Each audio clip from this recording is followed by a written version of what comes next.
오늘 목요일 새벽 가운데 스바냐 2장을 통하여서 그날이 오면이라는 제목으로 은혜를 나누고자 합니다. 이 스바냐서 말씀은 예언서지요. 예언서, 소선지서입니다. 소선지서, 소예언서인데 대선지서가 있고 또 소선지서가 있는데 그것의 차이는 분량의 차이라고 볼 수가 있습니다. 이사야서, 예레미야서, 에스겔서는 분량이 굉장히 많지 않습니까? 그래서 대예언서로 또 분류하고 나머지 스바냐서, 요냐, 나움, 하박국 분량이 작습니다. 우리가 어제부터 다루고 있는 이 스바냐서도 3장이지 않습니까? 이 분량이 작기 때문에 소선지서로 분류하고 있는데 분량은 작지만 이 스바냐서가 다른 그 어떤 예언서보다 더 집중적으로 이렇게 다루고 있는 중요한 내용은 여호와의 날에 대해서 집중적으로 이렇게 다루고 있다라고 볼 수가 있습니다. 여호와의 날, 그 날이 옵니다. 여호와의 날이 옵니다. 불과 같은 여호와의 날이 반드시 오니까 성도님들은 모이셔야 됩니다. 모이기 힘써야 됩니다. 하나님의 공의와 정의와 겸손을 찾고 구하셔야 됩니다. 라고 마지막으로 더 강력하게 여호와의 날을 집중하면서 외치는 선지자가 바로 이 스바냐 선지자라고 볼 수가 있습니다. 구약 시대에 외쳤지만도 이 여호와의 날은 결국은 어디를 향하고 있느냐면 성경 전체의 마지막인 이 요한계시록의 내용과 같이 여호와의 날이 온다. 예수 그리스도의 그날이 온다. 나팔을 불 때 하나님의 백성들을 구원할 자를 구원하시고 심판할 자를 심판하시는 그날이 온다라고 하는 그 하나님의 그날에 집중하고 있는 것을 보게 됩니다. 하나님의 심판이 이 부끄러움을 모르는 이스라엘 백성들, 여호와 하나님과 언약 관계를 맺었지만도 음란하여 하나님 외에 다른 우상을 섬겼던 많은 이스라엘 족속들뿐만 아니라 여기에서부터 시작을 해서 이스라엘의 주변 국가로, 이스라엘뿐만 아니라 이스라엘의 주변 국가로 점점점 그 하나님의 심판이 온 세계와 열방 가운데 퍼져나가는 것을 기록을 하고 있습니다. 어제 1장의 말씀이 이스라엘에 국한되었던 내용이지만 이제는 이 하나님의 심판이 이스라엘뿐만 아니라 이스라엘 주변 국가 가운데 포함되어 있는 것을 봅니다. 오늘 특별히 이 스바냐서 2장 말씀 가운데 보면 이스라엘을 중심으로 이스라엘을 가장 가까운 곳에서 괴롭혔던 그런 대적 국가인 이스라엘의 서쪽 지방에 있는 그 블레셋, 그리고 이스라엘의 우측 지역에 있는 모압과 암몬, 친척 관계이지 않습니까? 그리고 이 남쪽으로는 애굽 또는 에디오피아를 뜻하는 구스, 그리고 북쪽으로는 이 아수르에 대해서 이스라엘을 중심으로 동과 서와 남과 북에 있는 대표적인 국가들도 그들이 하나님을 믿지 아니하고 또 하나님을 멸시하고 하나님을 믿는 그 민족이었던 이스라엘 백성들에게 행하였던 멸시와 회방과 그리고 저주와 그 교만함에 관해서 하나님께서 스바냐 선지자의 입을 통하여서 그들을 치시겠다, 그들을 멸하겠다라고 하는 내용이 순차적으로 나와 있는 것을 보게 됩니다.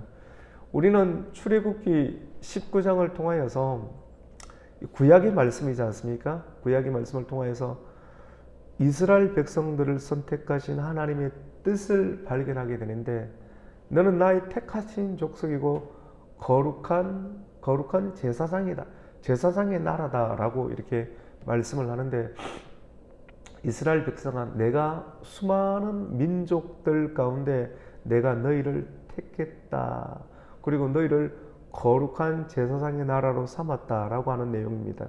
이 내용은 우리 민족 외에 다른 주변에 있는 열강들이 있는데 이 열강들은 지옥의 땔감으로 서기 위함이구나. 이 사람들은 다 버리고 나만, 우리의 가정만, 우리의 민족만 하나님 사랑하시는구나 라고 편협적인 시각을 이스라엘 백성들은 가지게 되었습니다. 하지만 거룩한 하나님의 나라다, 제사장의 나라다라고 하는 말의 의미는 이 라틴어로 보았을 때는 폰티펙스라는 말을 씁니다. 폰티펙스란 말은 다리를 놓는 사람들이다라고 하는 의미를 가지고 있습니다. 무슨 말인가 하면 내가 너희만 사랑하기 위해서 너희만 선택한 것이 아니라 먼저 너희를 전초 기지로 삼고 여기서부터 시작해서 주변에 있는 블레셋, 모압, 암몬, 구스, 애굽, 아수르, 바벨론 주변에 있는 모든 열강들 가운데 복음의 다리를 놓는 전초 기지로 너희를 삼았고 이 나라까지 내가 품고 사랑하고 복음을 전할 것이다 라고 하는 하나님의 뜻과 계획이 사도 바울, 신약시대에 예수님 오신 이유 가운데 사도 바울에게만 있는 것이 아니라 먼저 출애굽기 19장 말씀 가운데 너희는 제사장의 나라다 라고 하는 그 말의 의미 가운데 있는 것을 보게 됩니다. 하나님께서는 먼저 이스라엘 백성들을 아브라함을 통해서 세우시고 아브라함을 통해서 나라를 만드셨지 않습니까? 맞죠? 그의 가정을 통해서 그리고 모세의 시대 가운데 이 애굽에 거주하게 하셨던 그 하나님의 섭리가 그들을 구원해 내시고 또 그들에게 하나님의 언약 관계를 맺으시고 하나님께서 그들을 사랑하신다라고 말씀하시고 너는 나의 백성이다. 나는 너의 하나님이 될 것이다 라고 언약을 주셨던 것을 보게 됩니다. 그런데 이 이스라엘 주변의 나라 가운데 이스라엘을 끊임없이 대적하고 또 힘들게 하였던 나라가 있는데 그 나라는 바로 첫 번째로는 블레셋입니다. 블레셋은 강했죠. 원래 이 블레셋은 지금 이렇게 이스라엘 나라 그 팔레스타인이라는 하는 말이 블레셋이라는 말입니다. 그런데 블레셋은 원래 그 팔레스타인 그 땅 이스라엘과 접경 지역에 있는 그 가나안 땅에 원래 살았던 원주민은 아니었습니다. 오늘 성경 말씀을 통해서도 우리가 알고 있는 것처럼 그레데 섬에서부터 이주하여 나왔던 사람들인데 이 그리스 주변에 있는 섬 나라에 있던 사람들이 자기들이 살 곳을 찾기 위해서 사실 가고 싶었던 곳은 애굽인데 애굽은 너무나 강력하잖아요. 그래서 먼저 점령하고 있는 좋은 땅이지만도 너무나 강력해서 애굽으로 가지 못하고 이 팔레스타인 땅에 가서 도시국가를 건설하고 도시국가를 중심으로 함께 연대해서 생활하였던 나라가 바로 블레셋이란 나라입니다. 블레셋. 그래서 블레셋은 5개의 도시국가를 중심으로 연대하면서 나라를 굳건하게 만들었는데 가드, 가사, 에글론, 아스글론 이렇게 이 5개의 나라가 이렇게 만들어지게 된 것을 보게 됩니다. 우리 오늘 그 내용을 한번 볼까요? 그래서 그 블레셋까지 하나님께서는 완전히 쳐버리겠다. 우리 4절 말씀 같이 한번 읽겠습니다. 시작. 가사는 버림을 당하며 아스글론은 폐허가 되며 아스돗은 대낮에 쫓겨나며 에그론은 뽑히리라. 그 다음에 이런 가사, 아스글론, 아스돗, 에글론 여기는 가드가 빠졌죠. 가드까지 합치면 5개의 도시국가인데 이 도시국가를 이 블레셋이라고 하는데요. 이 블레셋은 원래 이 그렛섬에서 왔습니다. 그 내용이 오늘 5절에 나와 있죠. 5절 보시면 해변 주민 그렛 족속에게 화 있을진저. 이 그렛이 바로 이 블레셋을 말합니다. 그렛섬에서 왔다는 것입니다. 그렛 족속은 화 있을진저. 블레셋 사람의 땅 가나나 여호와의 말씀이 너희를 치나니 내가 너희를 멸하여 주민이 없게 하리라 라고 이렇게 말씀합니다. 결국 하나님의 말씀이 없으면 여호와의 날 가운데 아무것도 아니라고 하는 것입니다. 우리가 말씀 중심으로 살아가는 기적과 신비주의 중심이 아닌 하나님의 말씀으로 우리의 인격이 또 우리의 머리, 우리의 가슴, 우리의 모든 머리끝부터 발끝까지 행위 자체를 어제 수요 말씀 가운데서도 대제사장의 위임식을 할 때 마지막으로 화목제를 할 때 양의 피를 찍어서 귓볼에 바르고 엄지손가락 오른쪽에 바르고 또 엄지발가락 오른쪽에 이렇게 피를 바르는 것, 몸의 대표기관의 대표성을 띠고 있고 이 구별되어야 된다고 하는 것이죠. 말씀이 사람 마음 가운데 있으면 사람의 총기가 생깁니다. 이 분별력이 있습니다. 기준이 명확하잖아요, 맞죠?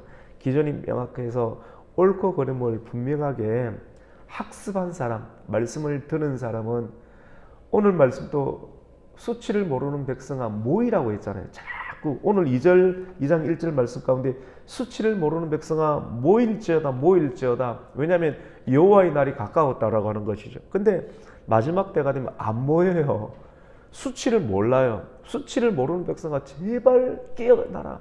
그러니까 마지막 시대에는 선지자들이 일어나야 됩니다. 이렇게 하세요, 저렇게 하세요. 참 그렇게 부드럽게 말하지만도 전혀 들리지가 않으니까 강력한 이스라엘 백성들 가운데 마지막 시대에 선지자들이 암흑기에 선지자들이 일어났던 것처럼 말씀 가운데 외치는 자들이 일어나는 시대가 반드시 세워져야 되는 것이죠. 그래서 모이라 이렇게 말씀을 이렇게 하고 있는 것을 봅니다. 근데 블레셋 족속들이 이스라엘 족속과 함께 살아가고 있지 않습니까? 함께 살아가고 있으면서 다윗을 보세요. 다윗과 골리앗이 이렇게 만나면서 다윗이 이 블레셋 사람들을 이기게 되잖아요. 이걸 보면서 야, 우리가 가지고 있는 강력한 문화가 있는데 이 철기 문화, 아주 정보의 문화, 능력의 문화, 이 바벨론은 문화거든요. 마지막 시대 바벨론. 근데 이 그리스에서 넘어왔던, 이 그레데스에서 넘어왔던 이 강력한 철기 문명을 가진, 문화를 가진 이 블레셋 사람들이 이스라엘 백성보다 훨씬 강했습니다. 근데 그들에게는 말씀이 있었죠. 근데 말씀이 있었지만도, 말씀을 접할 수 있는 기회가 있었지만도 말씀을 안 믿었어요. 근데 하나님께서 다윗을 세우시고 다윗을 통해서 말씀을 가진 자가 너는 칼과 창으로 은과 금으로 우리에게 와서 우리를 짓밟으려 하지만 나는 너희가 조롱하는 말씀과 십자가를 조롱하는 만군의 여호와 이름으로 내가 너희에게 달려간다고 해서 말씀으로 골리앗을 이겼지 않습니까? 블레셋을 이겼어요. 이 계기를 통해서 블레셋의 사람들 가운데 다윗의 명성이 떨쳐지게 되었고 다윗의 명성 안에 있는 여호와의 이름이 퍼져나가기 시작을 했습니다. 하나님께서는 말씀을 통해서 세상의 문명을 이기고 그렇게 되었을 때 말씀이 강하고 말씀의 역사가 있고 나는 것을 알고 믿게 하는 계기를 만들어 주셨죠. 그래서 이 다윗의 왕정 가운데 다윗을 도왔던 많은 사람들이 이때 가드 사람 오벳에돔의 집에 다 블레셋 사람들이거든요. 이 블레셋 사람들이 다윗이 이스라엘 나라를 세울 때 아주 중요한 역할을 했던 것을 보게 되는 것입니다.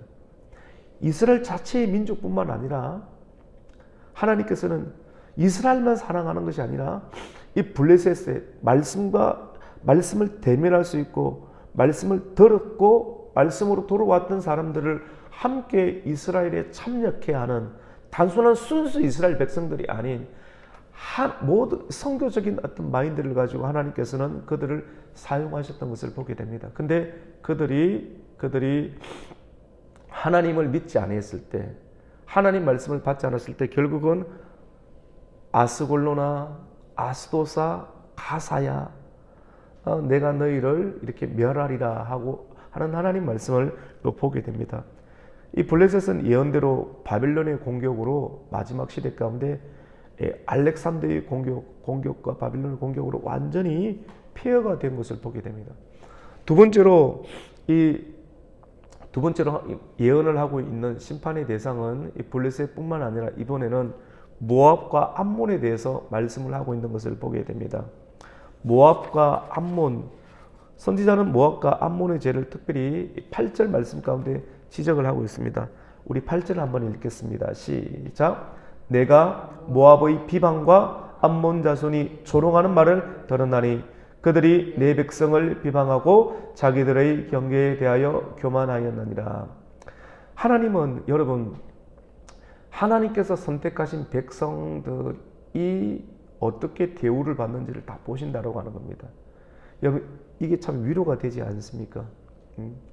이 믿음이 계속해서 쌓이면 정말 믿어지고 마지막 날 하나님 심판하실 것을 믿게 되는 것이죠. 그래서 우리가 마음을 여전히 평안하게 가지게 되는데, 암몬과 또 모압은 이 아브라함의 조카였던 롯의 자손들을 통해서 만들어진 이 친척 관계에 있는 자손들이지 않습니까?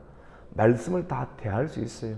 근데 이들이 하나님의 말씀을 귀히 여기게 되는데, 하나님 말씀을 귀히 여기지 아니하고 하나님의 말씀을 가진 자들, 그 교회와 하나님의 백성들에 대해서 비방과 조롱하는 말을 들었다. 또 그리고 교만했다 라고 말하니까 하나님께서는 9절 말씀 가운데 장차 모압은 소돔과 같고 암몬 자손 뭐가 같습니까? 고모라와 같다. 소돔과 고모라가 완전히 멸망했지 않습니까? 결국 하나님과 하나님의 백성들을 조롱하고 비방하고 교만하는 자들은 하나님께서 소돔과 고모라와 같이 완전히 멸망을 시키겠다라고 이렇게 말씀을 합니다. 하나님은 들으십니다. 모압의 해방과 암몬 자손의 후욕을 들으십니다. 멸시 모욕, 하나님을 믿는 교회와 그 종들을 멸시하고 모욕하는 사람들이 있을 수 있잖아요. 근데 우리가 좀 바보 같잖아요. 근데 여호와의 그날 가운데 하나님께서는 그것을 정확하게 다 듣고 정산하시고 계산하시고 그들을 멸하겠다라고 말씀합니다. 여러분, 이 말씀에 우리는 위로가 됩니다. 우리가 어떻게 살아야 할지. 하나님이 침묵하시는 것 같잖아요. 하나님이 가만히 계신 것 같고 일하시지 않는 것 같고 악인들이 더 잘 되는 것처럼 보이지만도 악인의 죄를 하나님이 죄를 방치하는 것 같지만 하나님은 여호와의 날, 오늘 우리가 듣고 있는 이 스바냐서의 예언의 말씀을 통해서 그 날이 오면, 여호와의 날이 오면 하나님은 반드시 정의와 공의로 심판을 하실 것이다. 그러므로 악인의 번영이나 또 현재 겪는 고통이 우리에게는 있을 수 있지만 이것이 절망이 아니라 하나님께서는 반드시 그 일들을 갚으신다라고 하는 인내로 우리 성도는 살아야 할 것입니다. 이제 두 군데가 남았는데 블레셋에 대해서 하나님께서 정리하시겠다. 그리고 어디입니까? 오른쪽에 있는 모압과 암몬에 대해서 이제는 남쪽에 있는 애굽을 뜻하는 구스에 대해서 내가 심판을 하겠다라고 말씀합니다. 구스 넷이 여러분 권사님 기억하시죠? 구스는 오늘날의 에티오피아를 말합니다.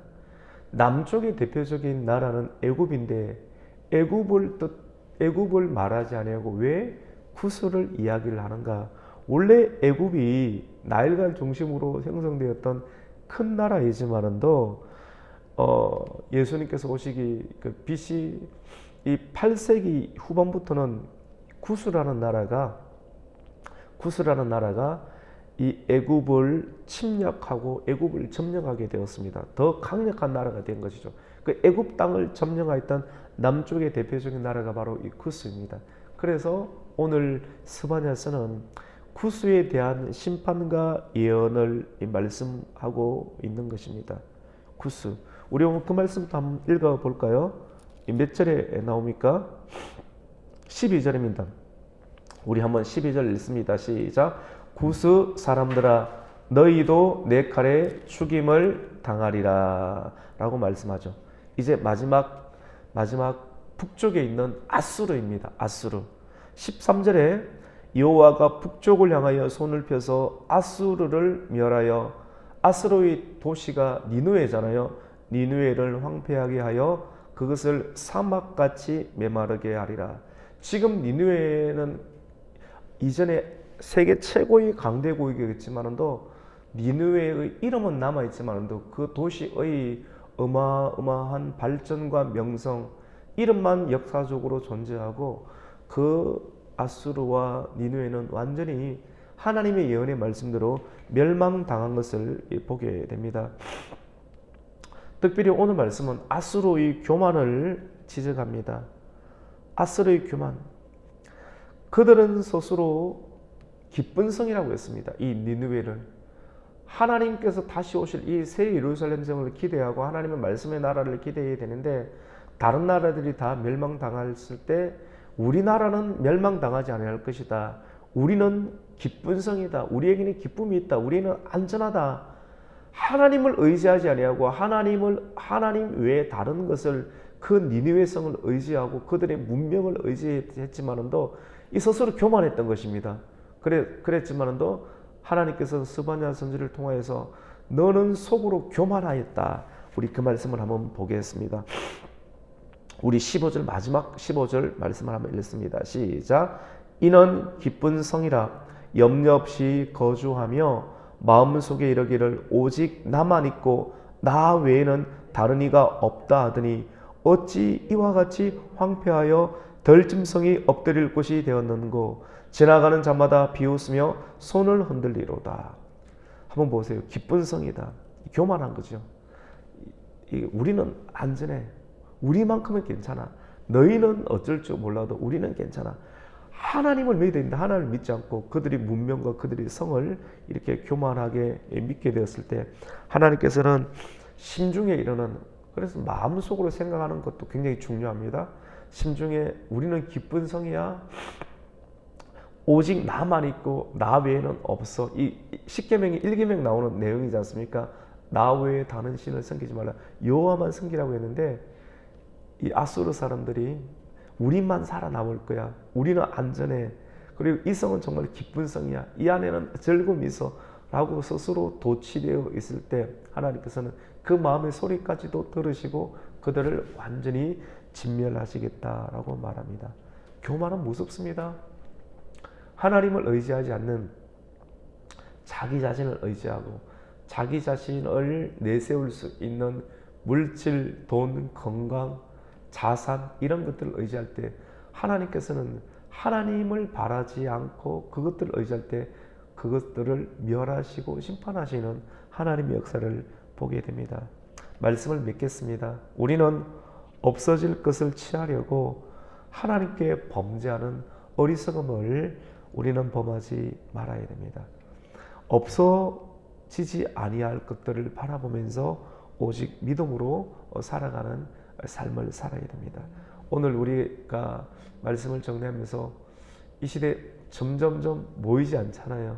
스바냐 오늘 2장을 여러분 꼭 한번 읽어보세요. 2장 1절부터 15절까지 1절부터 수치를 모르는 백성아 모일지어다 모일지어다 그날이 가까워왔다. 여호와의 날이 있다.